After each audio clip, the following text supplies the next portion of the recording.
অসুস্থ হয়ে বাবার বাড়ি আসতে, এরপর আমার ভাই আসছে, সবকিছু মিলিয়ে ঠিলিয়ে 2 মাস থাকা হয়েছে। 2 মাসে কোনো কাজকর্মই করিনি। চলে যাবার আগে মায়ের কাজে একটু সাহায্য করতেছি, টুকটাক ঘরের কাজও করে দিচ্ছি, আবার মায়ের রান্নার কাজেও সাহায্য করতেছি। চলেই তো যাব, আর এবার চলে গেলে তো আস্তে আস্তে আবার সেই কোরবানির ঈদ। এর আগে তো আর আসা হবে না, এই জন্য ভাবতেছি যে মাকে সবকিছু করেই খাইয়ে যাই সবাইকে। আসসালামু আলাইকুম, সবাই কেমন আছেন? আশা করি ভালো আছেন, আমিও ভালো আছি। প্রতিদিনের মতো চলে আসছি নতুন আর একটা ভিডিও নিয়ে। দুপুরে রান্না বাড়া করার জন্য আমি সবকিছু আগে থেকেই ফ্রিজ থেকে বের করে ভিজিয়ে রাখছিলাম। এখন এগুলো কেটে ধুয়ে পরিষ্কার করে নিচ্ছি। সকালবেলা নাস্তা খাওয়ার পরে ওই থালাবাটিটাও ছিল, ওইগুলো আমি এখন ধুয়ে নিচ্ছি, মানে একসাথেই সব কাজকর্ম করে নিচ্ছি। রান্নাটাও একটু সকাল সকাল বসিয়ে দেবো, তা না হলে অনেকটা দেরি হয়ে যায় দুপুরবেলা খেতে খেতে। আর শীতের দিনের বেলা খুব দ্রুতই চলে যায়, ছোট্ট একটা দিন। দেখা যায় সকালের খাবার দাবার শেষ করে রান্না বাড়া গুছগাছ করে না নিলেই, একটু দেরি হলেই দেখা যায় খেতে খেতে অনেকটা বেলা হয়ে যায়। আমাদের বাড়িতে সবারই খুব তাড়াতাড়ি খিদা লাগে। আমার আব্বা, আমি, আমার ভাইগনা, আমরা গোসল করে আসলে আর 1 মিনিটও দেরি করতে পারি না, আমাদের খাবার খেতেই হবে। গোসলের আগে যতক্ষণ না ততক্ষণ আর কি থাকা যায়, কিন্তু গোসল করে আর থাকতে পারি না, এরকম একটা অবস্থা। মা যদি রান্না করতে যায় তাহলে দেরি হয়ে যায়, কারণ সব কাজকর্ম শেষ করে গুছিয়ে ঠুসিয়ে রান্না করতে একটু দেরি তো হবে। এই জন্য ভাবতেছি আজকে যেহেতু আমি রান্না করতে যাব, তো আগের থেকে একটু রান্নাটা করে নেই। তাছাড়া আমার ভাইটাও তো আছে, ওরও তো ক্ষুধা লাগে, কারণ ওর বিদেশের টাইম আর এখানকার টাইমের সাথে মিলিয়ে আর কি খাবার দাবারে একটু সমস্যা হয়ে যায়। এই জন্যই ভাবতেছি যে থাক, আমি তো একটু করে দিলে তাড়াতাড়ি হবে। তাছাড়া সকালবেলা তো ঘুম থেকে সেই 6টা বাজে ওঠা হয়, 6টার সময় উঠে চা নাস্তা খাওয়ার পরে আবার 9টার ভিতরে সকালের নাস্তাটা খেয়ে ফেলি। তো সকালের নাস্তা যেহেতু 9টার মধ্যে খেয়ে শেষ করি, দুপুরের নাস্তা তো 1টা 2টার ভিতরে প্রয়োজন। আর আমি যখনই রান্না করি বা যেদিনই রান্না করি না কেন, আমি একটু আগে থেকেই রান্নাটা বসিয়ে দিই, কারণ মার মতো আমি দেরি করে রান্না করতে পারি না। আমার কথা, দুপুর 1টার ভিতরে রান্না বাড়া শেষ করে গোসল টোসল করে নামাজ আদায় করে নেব, তারপরে বাদবাকি সময়গুলো একটু ঘোরাফেরা করে নেব। দুপুরে রান্না থাকলে আমার কাছে একদমই ভালো লাগে না, কারণ আমি তো বাসায় কখনোই দুপুরবেলা রান্না করি না। দুপুরে রান্নাটা আমাদের বাসায় হয়ই না কখনো, মাঝে মধ্যে হঠাৎ হয়, তাছাড়া আমরা সবসময় বিকেলবেলা রান্না করি। কোনোদিন আমি আসরের পরেও রান্না করি, আর নয় হয় আমি একদম মাগরিবের নামাজ আদায় করে তারপরে হচ্ছে রান্নাটা বসাই দিই। ইশারের আজানের আগে আমার রান্না বাড়া হয়ে যায়, তারপরে হচ্ছে আমি নামাজটা পড়ে রিল্যাক্সে শুয়ে থাকি বা মোবাইলে অনেক একটু ঘাটাঘাটি করি। আর আমাদের বাড়িতে তো দুপুরবেলা রান্না করা লাগে, এই জন্য হচ্ছে আমি একটু আর্লি রান্নাটা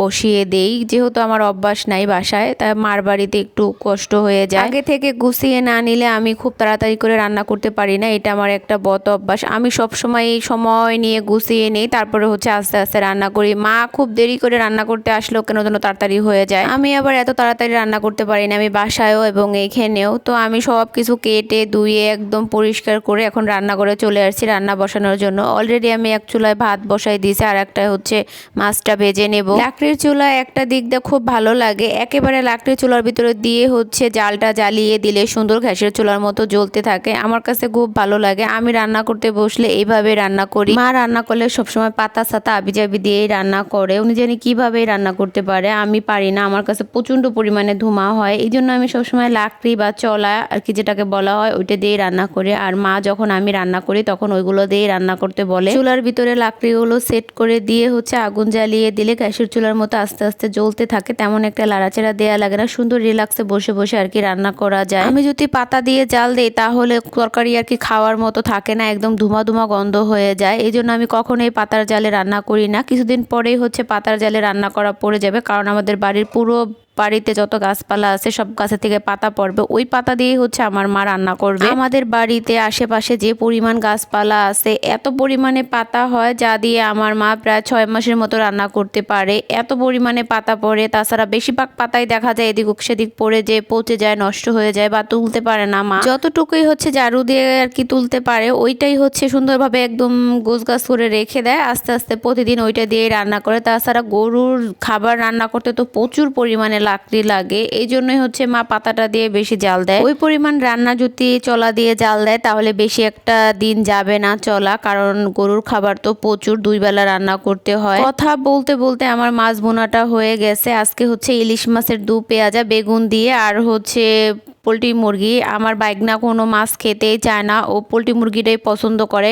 পোলট্রি মুরগি ছাড়া ও কোনো মাংসই খায় না, শুধু মুরগিটাই খাবে। আমি যখন ফ্রিজ থেকে মাছ আর মাংস বের করছি তখনই আমার ভাইগনা জিজ্ঞাসা করতেছে, খালামণি তুমি কি আজকে রান্না করবা? তাহলে খাবারটা খুব ভালো লাগবে খেতে আর তাড়াতাড়ি খেতে পারবো। নানি তো রান্না করতে অনেকটা সময় লাগে, খেতে খেতে দেরি হয়ে যায়। যখন দেখছে যে আমি ফ্রিজ থেকে মাছ আর মাংস বের করছি, ও ইলিশ মাছটাও একটু পছন্দ করে আর হচ্ছে পোলট্রি মুরগি। তাছাড়া অন্য তেমন কোনো মাছই খায় না। বলতেছে আজকে খাবারটাও খেতে ভালো লাগবে আর আগে আগে খেতে পারবো। পোলট্রি মুরগির মধ্যে হচ্ছে একটু আলুও দিছিলাম, কারণ আমার ছেলেটা হচ্ছে আবার আলু ছাড়াও একদমই ভাত খেতে পারে না, প্রচন্ড পরিমাণে আলু পছন্দ করে। এই জন্য হচ্ছে আমি তেলের ভিতরে আলুটা একটু ভেজে তারপরে হচ্ছে সব ময় মশলাগুলো দিয়ে আমি কষিয়ে এখন ভাজা মাংসগুলো দিয়ে নিছি। মাংসগুলো আমি হচ্ছে আগেই ভেজে নিছিলাম। পোলট্রি মুরগি হচ্ছে কাঁচা রান্না করলে আমার ভাগনা খেতে চায় না, আর ভেজে রান্না করলে বেশি খেতে ভালো লাগে। এই জন্য আমরা সবসময় হচ্ছে ভেজে তারপরে ভুনা করি। হালকা ভাজা হলেও খাই না, একদম লাল লাল করে ভেজে তারপর হচ্ছে